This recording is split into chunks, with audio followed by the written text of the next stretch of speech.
Hey, I'm Nikki, the Obsessive Bookseller. Welcome to my channel, and welcome to this episode of my Incomplete Series Challenge. This is a challenge I'm running with my patrons. They voted, and this is the one that got chosen, because goodness knows we all need it.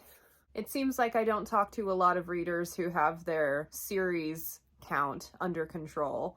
Personally, I have over 40 open series that I actually intend to get back to. But for the sake of the challenge, I narrowed it down to like 20 or so titles that I picked from. And the focus of these last couple weeks, Children of Memory by Adrian Tchaikovsky. This is the third book in the Children of Time series. I liked this book way more than I thought I would.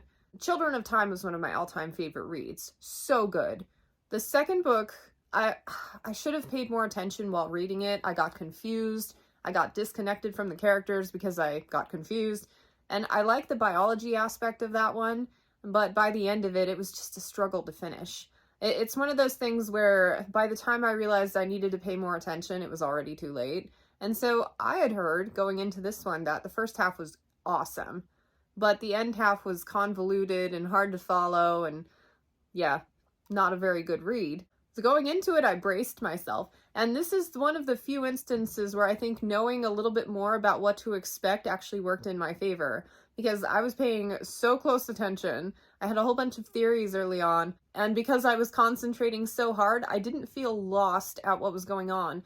When things started to get weird, I think normally I would have been like, did I miss something? Like that jarring feeling when you feel like something's not quite right, but you think it's you.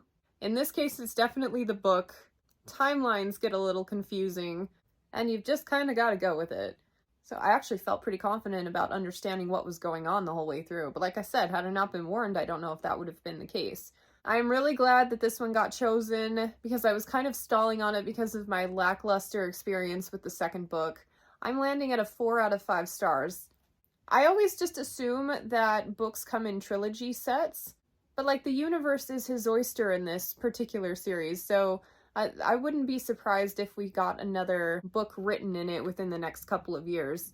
This book gave me incredibly strong vibes from Cibola Byrne, James S.A. Corey's Expanse series. This is book 4, Don't Start Here. But if you've read the series but you haven't read Children of Memory, remembering the events in this book might help you acclimate a little bit. And incidentally, the things that happened in Children in Memory were very conceptual and reminded me more of the short story Strange Dogs from The Expanse. Very similar focus on character in both. Similar kind of atmosphere and vibes, like in Expanse it's the proto-molecule, in this series it's something else but kind of related.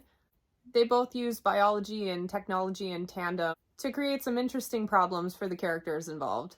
If you like thinking a little too hard about what's going on, theorizing, conceptual works, this is a fantasy equivalent, the 5th season. I think between Children of Memory and this particular one, I preferred this one. But like both authors do a really good job of inspiring confidence in their ability to tell a weird story, but tell it well. Storylines are nothing alike, but the basic atmosphere of like humanity versus the world that they're in kind of rang similar for me, so that's why I'm recommending this one. And finally, if you like Children of Memory, but want a little bit less concept and a little bit more space opera, Collapsing Empire also had the vibes of humanity on the edge of the universe, fighting for survival. This society was obviously a lot more well established, but yeah, what do you do when you're facing obliviation and you know no one's on their way to help you? This one was also a lot more politically driven. So that marks 4 books read for the challenge. I have 2 more to go to complete my goals. And I'm really excited to pick a new book. This is my favorite part of it. My initial video to this challenge has the TBR that's in here, but since then I've added a few more that I had forgotten about. This could either go really well or really poorly.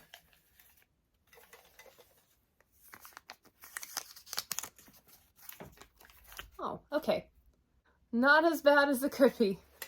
The Black Unicorn by Terry Brooks. This is the second book in the Magic Kingdom of Landover series.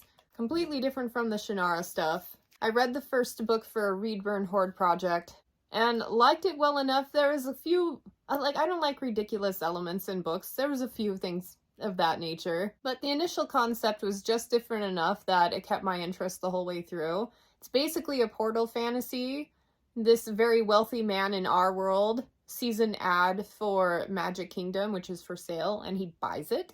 And there's a lot of fine print that he didn't read, even though he's a lawyer, so some shenanigans ensued. The thing I was most interested in continuing reading for is that the covers get more and more wild with each passing book. And I want to know how we get from this to Arrakis with dragons. So don't tell me if you know. I want to read it. This is the next one on the docket. It's not a very long book, so yeah, I love this because I probably wouldn't have picked this one up on my own for a long time because it was good, but it wasn't like compellingly good, but I'd like to have read it. So my next video in this series will be me discussing my experience with this one. Thanks for joining me, and I hope to catch you next time. Bye.